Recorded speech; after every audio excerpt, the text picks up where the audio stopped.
ജനപ്രിയ നായികയിലേക്കുള്ള ദിലീപിന്റെ യാത്ര തുടങ്ങിയ വർഷം 2000. ആ ഒരു വർഷത്തെക്കുറിച്ച് നമ്മൾ സംസാരിച്ചിരുന്നു. പ്രത്യേകിച്ച് ജോക്കർ, തെങ്കാശിപ്പട്ടണം, ഡാർലിൻ ഡാർലിൻ പോലത്തെ സിനിമകളുടെ ഒരു വിജയം ദിലീപിന്റെ കരിയറിൽ എത്രത്തോളം മാറ്റം വരുത്തിയിട്ടുണ്ടെന്ന് നമ്മൾ ഡിസ്കസ് ചെയ്തു. ഇന്നിപ്പോൾ നമ്മൾ ചർച്ച ചെയ്യാൻ പോകുന്ന 2001 ആ ഒരു വർഷത്തെ ദിലീപിന്റെ ഒരു മാറ്റം, ദിലീപിന് കരിയറിൽ വന്ന ഒരു ഗ്രോത്ത്, അതിനെക്കുറിച്ച് നമുക്ക് ഡിസ്കസ് ചെയ്യാം.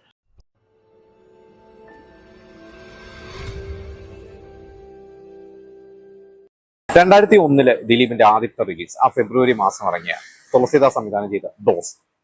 അപ്പൊ ദോസ്ത് എന്ന സിനിമ ശരിക്കും അന്ന് തുളസിദാസ് ആദ്യം ജയറാമിനെ നായകനാക്കിയ ഒരു സിനിമയായിരുന്നു അന്ന് പ്ലാൻ ചെയ്തിരുന്നത്. പക്ഷെ അതിന്റെ നിർമ്മാതാവും ജയറാമും തമ്മിലുള്ള എന്തോ ഒരു അഭിപ്രായ വ്യത്യാസമാണ്. ജയറാമിന്റെ ഡേറ്റ് ഇട്ട് അതുകൊണ്ട് പെട്ടെന്നൊരു സിനിമ നടക്കണം, അങ്ങനെ ചെയ്ത ഒരു സിനിമയാണ് ദോസ്ത്.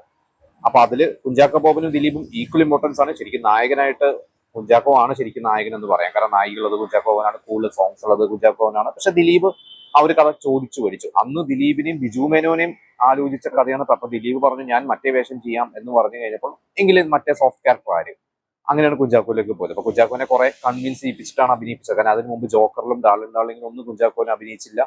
ഇതിൽ കുറെ കൺവിൻസ് ചെയ്യിപ്പിച്ചു കുഞ്ചാക്കോ ബോബനെ എന്ന് തുളസിദാസ് പല അഭിമുഖങ്ങളിലും പറഞ്ഞിട്ടുണ്ട്. നിങ്ങൾ പലർക്കും അറിയുന്ന ഒരു കാര്യമായിരിക്കും.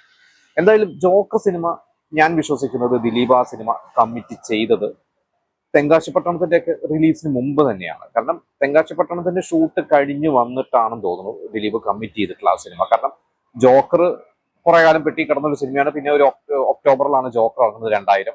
ഡാർലിനാണെങ്കിൽ 2000 നവംബറിൽ ഇറങ്ങുന്നു. പിന്നെ തെങ്കാശിപ്പട്ടണം ഡിസംബറിൽ ഇറങ്ങുന്നു. അപ്പൊ തെങ്കാശിപ്പട്ടണം കഴിഞ്ഞിട്ട് ദിലീപ് ചെയ്തൊരു പടമാണ് ദോസ്ത് എന്നാണ് ഞാൻ വിശ്വസിക്കുന്നത്. കാരണം തുളസിദാസിനെ പറയുന്നുണ്ട് ദിലീപ് ആ സിനിമ ഫോട്ടോഷൂട്ടും കാര്യങ്ങളൊക്കെ വേണ്ടിയിട്ട് ഒന്ന് കുറച്ച് കുറ്റിത്താടി ഒന്ന് വളർന്നോട്ടെ, ഞാൻ ഒരു സിനിമയുടെ വർക്ക് കഴിഞ്ഞപ്പോൾ വന്നുള്ളൂ, ഒരു 4-5 ദിവസം ഗ്യാപ്പ് ഇട്ട് താടി ഒന്ന് വളർന്നിട്ട് ഞാൻ ഷേവ് ചെയ്യുന്നില്ല, ഞാൻ വരാം എന്ന് പറഞ്ഞാൽ അങ്ങനെ ദിലീപ് അഭിനയിച്ചു എന്നാണ് പറഞ്ഞത്. എന്തായാലും സിനിമ ഭയങ്കര വിജയം തന്നെയായിരുന്നു. ഒരു തെങ്കാശിപ്പട്ടണം ബ്ലോക്ക് ബസ്റ്റർ അല്ല, പക്ഷെ നല്ല വിജയമായിരുന്നു. അതൊരു തമിഴ് സിനിമയുടെ റീമേക്ക് തന്നെയാണ്. പ്രശാന്തും അതുപോലെ തന്നെ കരൺ, നമ്മുടെ മാസ്റ്റർ രഘു എന്നറിയപ്പെട്ടിരുന്നത് കരണും അഭിനയിച്ച ഒരു സിനിമയായിരുന്നു ആ സിനിമ. ഫെബ്രുവരി അതിലെ പാട്ടുകൾ വിദ്യാസാഗറിന്റെ സോങ്സ്, ആ പാട്ട് ഇറങ്ങി ഓൾറെഡി ഹിറ്റ് ആയിട്ടാണ് സിനിമ ഇറങ്ങുന്നത്. ഞാനൊക്കെ പാട്ട് കാസറ്റൊക്കെ മേടിച്ച് കേട്ട് ത്രില്ലടിച്ചിട്ടാണ് സിനിമ കാണാൻ പോകുന്നത്. തൃശ്ശൂർ കൈരളി തിയേറ്ററിലാണ് സിനിമ കാണാൻ ഞാൻ പോകുന്നത്. ഈ ഒരു സിനിമ 2001 ഫെബ്രുവരിയിൽ ഇറങ്ങുന്നു. ദിലീപിന് ഒരു പേര് കിട്ടുന്നു. പിന്നെ ദിലീപിന്റെ ഒരു സിനിമ ഇറങ്ങാൻ കുറച്ച് മാസങ്ങൾ എടുത്തു. പറക്കും തളിക. ഈ പറക്കും തളിക 2001 ജൂലൈ 4 ദിലീപിന്റെ ഭാഗ്യദിനം ജൂലൈ 4 ആരംഭിക്കുന്നത് അവിടെ നിന്നാണ്. അത് കുറച്ച് കാലം എടുത്തിട്ടാണ് ആ ഒരു സിനിമ. കാരണം ഹരിശ്രീ അശോകന്റെ ഒരു ആത്മകഥയിൽ എഴുതിയത് ഞാൻ വായിച്ചിട്ടുണ്ട്. നാറാണത്ത് തമ്പുരാൻ എന്ന ജയറാമിന്റെ സിനിമ, വിജി തമ്പി സംവിധാനം ചെയ്ത സിനിമയും പറക്കും തളിക രണ്ടും ഒരേ സമയത്താണ് ഹരിശ്രീ അശോകനെ അഭിനയിച്ചിരുന്നത്. അപ്പോൾ പറക്കും തളിക ഹരിശ്രീ അശോകന് വേണ്ടി പറക്കും തളിക കുറച്ച് ദിലീപ് മാറ്റിവെച്ചു. അപ്പൊ നാറാണത്ത് തമ്പുരാൻ തീർത്തിട്ടാണ് ഹരിശ്രീ അശോകൻ ആ സിനിമയിലോട്ടൊക്കെ വന്നിട്ടുള്ളത് എന്ന് പറഞ്ഞിട്ടുണ്ട്. എന്തായാലും 2001 ജൂലൈ 4 ആ സിനിമ ഇറങ്ങുന്നു. വളരെ സൈലന്റ് ആയിട്ട് ഇറങ്ങുന്നു. ആ സിനിമ ഒരു ബ്ലോക്ക് ബസ്റ്ററായി മാറുന്നു. ആ വർഷം ജൂലൈയിൽ പറക്കും തളിക ഇറങ്ങുന്നതിന് മുമ്പ് ജൂൺ മാസത്തെ ഒരു റിപ്പോർട്ട് അന്നത്തെ ഒരു മാഗസീനിൽ ഞാൻ വായിച്ചതായിട്ട് ഓർമ്മയുണ്ട്. മലയാള സിനിമയിലെ പല താരങ്ങളുടെ റെമ്യൂണറേഷനെ കുറിച്ചൊക്കെ പറഞ്ഞു. അപ്പൊ അന്ന് ജയറാം അന്ന് 15 ലക്ഷം രൂപ, ദിലീപ് 12 ലക്ഷം എന്നുള്ള രീതിയിലോട്ടാണ് അന്ന് എഴുതിയിരുന്നത്. എനിക്ക് തോന്നുന്നു ദിലീപ് തെങ്കാശിപ്പട്ടണം കഴിഞ്ഞിട്ട് 10 ലക്ഷം ആക്കിയിരുന്നു എന്ന് ഒരു റിപ്പോർട്ട് അന്ന് ഞാൻ വായിച്ചിട്ടുണ്ട്. അപ്പൊ തെങ്കാശിപ്പട്ടണം കഴിഞ്ഞ് ദോസ്ത് വിജയിച്ച് കഴിഞ്ഞപ്പോൾ വീണ്ടും ഒരു 2 ലക്ഷം രൂപ ദിലീപ് കൂട്ടിയിട്ട് ഒരു 12 ലക്ഷം രൂപയാണ്. പിന്നെ 12 എന്നുള്ളത് 15, 20, 25 ഒക്കെ ആയി മാറി. ഒരു തൊട്ടടുത്ത വർഷമായി ഇപ്പം മീശമാധവന്റെ ഒക്കെ വിജയത്തോടു കൂടി. എന്തായാലും ദോസ്ത് എന്ന സിനിമയും അതിഗംഭീരമായിട്ട് വിജയിച്ച ഒരു സിനിമ തന്നെയാണ്. ദിലീപിന് വളരെയധികം ഗുണം ചെയ്തിട്ടുള്ള ഒരു സിനിമ തന്നെയാണ്. അടുത്ത സിനിമ ദിലീപ് അല്ല നായകൻ, മമ്മൂട്ടി നായകൻ സിനിമയുടെ രാക്ഷസ രാജാവ്. വിനയൻ എന്ന സംവിധായകൻ ദിലീപ് 5-6 സിനിമകൾ വിനയന്റെ ചെയ്തിട്ടുണ്ട്. ദിലീപിന്റെ ആദ്യകാല തുടക്കാലത്തെ വലിയൊരു ഹിറ്റ് കല്യാണ സൗഗന്ധികം മുതൽ അങ്ങോട്ട് ഒരുപാട് സിനിമകൾ വിനയന്റേതായിട്ട് വിനയൻ സംവിധാനം ചെയ്ത ദിലീപ് സിനിമകൾ. ഈ ഒരു സിനിമയിൽ ശരിക്കും മമ്മൂട്ടി ഓൾറെഡി ദാദാ സാഹിബ് എന്ന സിനിമ വിനയൻ സംവിധാനം ചെയ്ത സിനിമയിൽ അഭിനയിച്ചു. അത് തിയേറ്ററിൽ അത്യാവശ്യം ഓടി.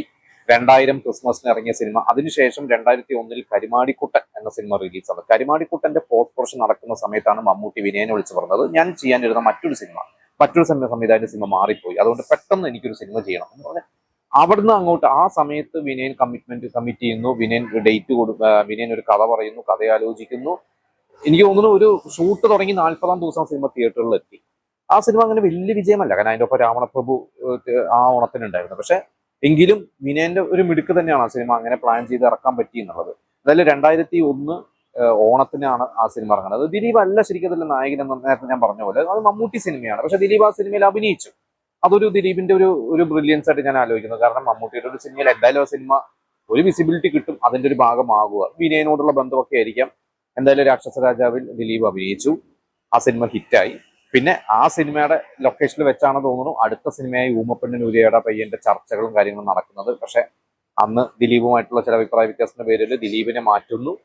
എന്നിട്ടാണ് ജയസൂര്യനെ അതിലോട്ട് കൊണ്ടുവരുന്നത്. കാരണം ആ രാക്ഷസാവിന്റെ ലൊക്കേഷനിൽ വിനയനെ കാണാൻ വന്നിരുന്ന ഒരു മിമിക്രിക്കാരൻ പയ്യൻ ഇത് ആരാണെന്ന് മമ്മൂട്ടി ചോദിച്ചപ്പോൾ എന്റെ സിനിമയിലെ നായകനാണെന്ന് വിനയൻ പറഞ്ഞു എന്നൊക്കെ വിനയൻ പലപ്പോഴും പറഞ്ഞതായിട്ട് ഞാൻ വായിച്ചിട്ടുണ്ട്.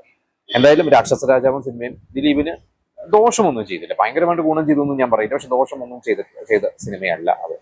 ഇത് കഴിഞ്ഞിട്ട് പിന്നെ ആ ഒരു ഒക്ടോബർ മാസം ഇഷ്ടം, സിബി മലയിൽ, കലവൂർ രവികുമാർ, നല്ലൊരു സിനിമ തന്നെയാണ്. ആ ഇഷ്ടവും ആലോചിക്കുമ്പോൾ ആദ്യം കഥ ആലോചിക്കുമ്പോൾ കുഞ്ചാക്കോവിനായിരുന്നു അവരുടെ മനസ്സിൽ, പിന്നെയാണ് അവർ ദിലീപിൽ വന്നത്.